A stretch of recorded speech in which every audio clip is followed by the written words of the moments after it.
What's up guys, it's DarkArmedDuelist, and today I'm going to be doing a very requested update video of my Infernoids. Now this deck is actually a 40 card version of Infernoids because Lawn Mowing Next Door actually got limited on the last list, so we're going to get straight into it and I'm going to show you how I'm playing the deck.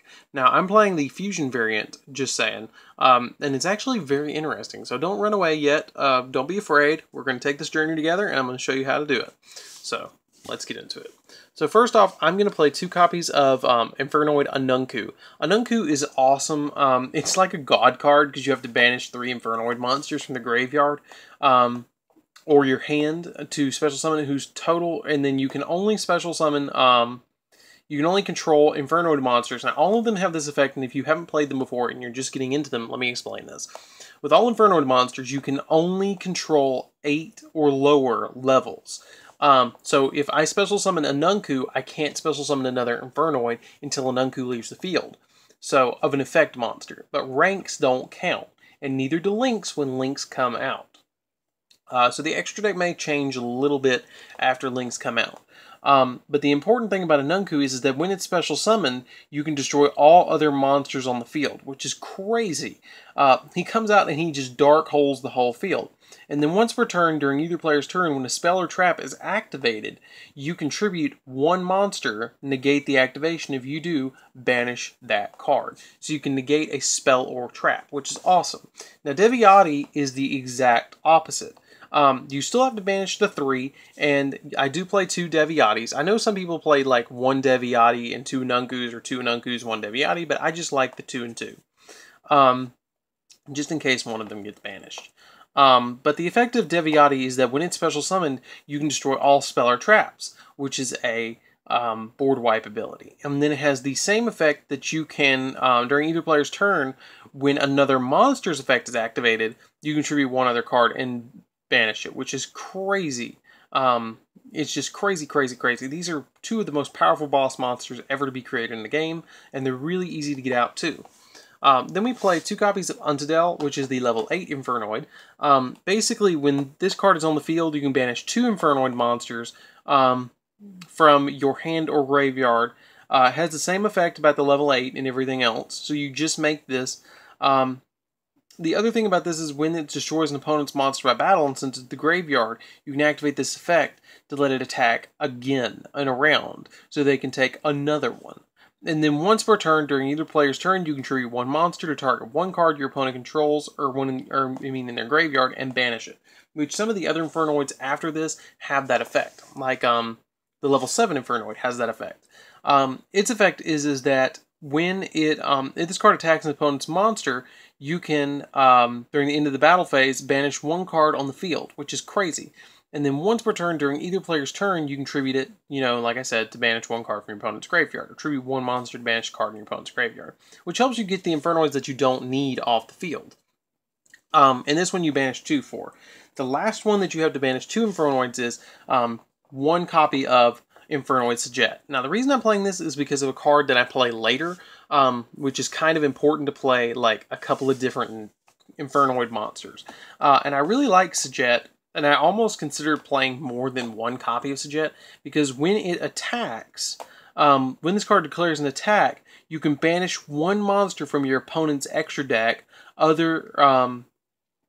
their choice, which is pretty good. So if you play multiple copies of Sajet, like I can special summon 2 of him, and then whack my opponent and banish 2 cards from my opponent's extra deck, which if they're starting to get low, they're going to have to start banishing those link monsters, which is really nice. And then it has the same effect that once per turn you can tribute a monster to banish a card. All Infernoids just about have that effect. Then we play 3 copies of Patrulia. Patrulia is awesome because it's basically, once per turn you can target a spell or trap on the field and destroy it, so it's basically a walking MST, but it can attack the turn you activate it, and it has the same effect. But this one you only have to banish 1 Infernoid to get it out. Then 2 Harmonics.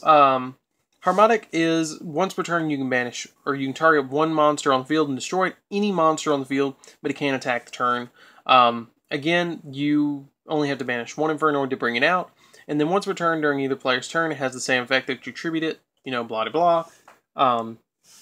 2 Antra lets you basically compulse a monster on the field, and then has the same effect of banishing.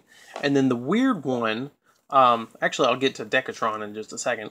Let me play 1 copy of the level 1. Basically it's a Night Beam, and then it has the same effect of the banishing from graveyard effect, which is really cool, and you can actually combo with this card, and I'll tell you about that in just a little bit. Then for the final Infernoid, you play 3 copies of Decatron, which is the tuna of the deck. The tuna, not a tuner, a tuna. Just an ongoing joke. If this card is normal summon or special summon, you can send 1 Infernoid monster from your deck to the graveyard. So it's basically a foolish burial for your Infernoids. And then this card's levels increase by the level of the Infernoid you send. So you don't want to send something like the level 7, 8, 9, or 10, because if you do, then you're not going to be able to special summon any other Infernoid. So you usually want to send anything from Sajet down to increase its level so you can synchro summon with it, which is really good. And then this card gains the effect and it gains the name of the monster that was sent, but it doesn't gain the attack and defense, which kind of sucks. That's it for the Infernoids. Let's get into the other monsters, which we still do play some Light Sworns in this deck because they mill and help us get our plays off. So we're going to play 2 copies of Raiden, Hand of the Light Sworn. Basically, you send 2 cards from your deck to the grave off the top of your deck. That's about it. And then during your end phase, you send 2 more. Lila is a walking MST. You switch it to defense position, and then you pop a spell or trap.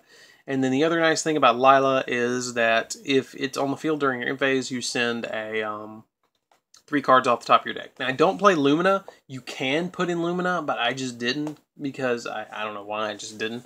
If you wanted to drop Lila, you could put in Lumina, but I didn't. I focused more on the Fusion Infernoid than doing that and going into Michael. That's it for the monsters. Let's get into the spells. So we play 1 Monster Gate because you want to tribute a monster to keep flipping through your deck. Now, the thing about Monster Gate is that it only activates when you hit a Decatron or a Lila or a Raiden. So you only have 6 targets in the deck, so everything else gets sent to the graveyard, which is nuts in this deck. The same goes for Reasoning. So the only targets that you have to actually special summon off of this is your Lila, your Raidens, and your Decatron. So you just keep sending until you hit one of those 6. When a 40-card deck, you send quite a lot to the graveyard. I wish they'd bring Reasoning back to more than 1, but I know they won't. 1 for 1 to get your Decatrons out. Burial from a different dimension because it brings back our banished Infernoids to bring back another monster. And if you really think about it, it's a quick Anunku or Deviati, because the other thing about them is you can banish cards from the graveyard while it's in the graveyard to special summon it back. I forgot to mention that, which is nuts.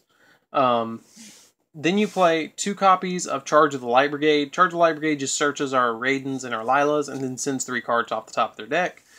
That's it for the non-Void Speller Traps. For the Void Speller Traps, play 2 copies of Void Seer. You can target an Inferno monster and it makes it unaffected by all your opponent's card effects, which is nuts.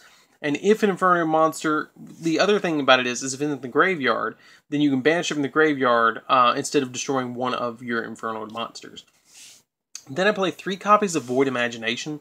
It's a great card and is an awful card all at once. Inferno monsters you control whose original level are 2 or higher become level 1, which is great because it lets you special summon a bunch of Infernoids.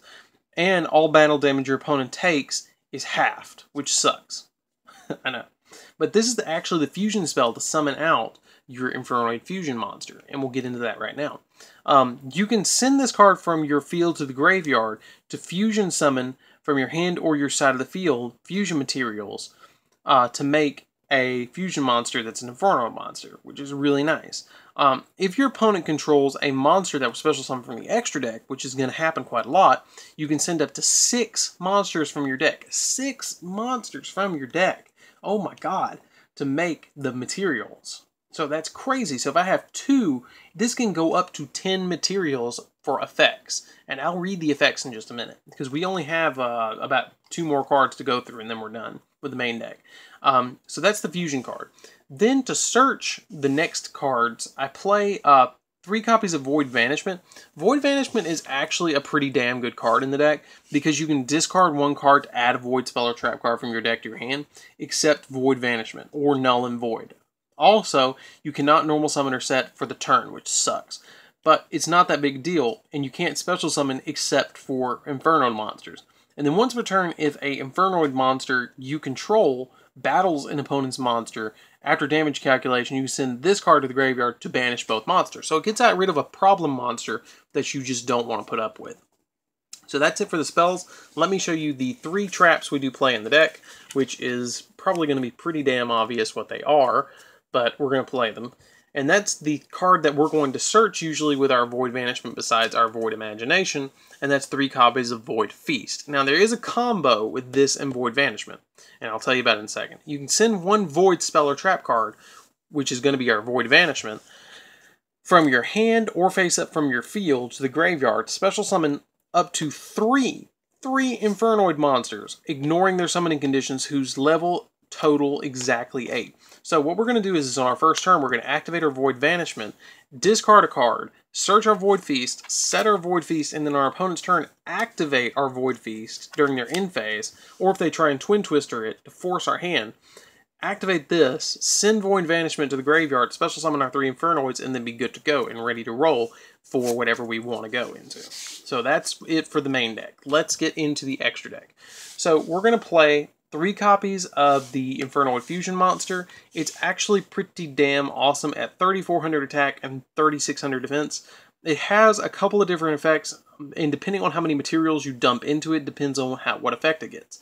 3 or more, each player sends the top 3 cards of their extra deck, or sends 3 cards from their extra deck to the graveyard, which is awesome because you're going to send the other 2 copies of it to the graveyard just to banish them for more materials for your other Infernoid monsters.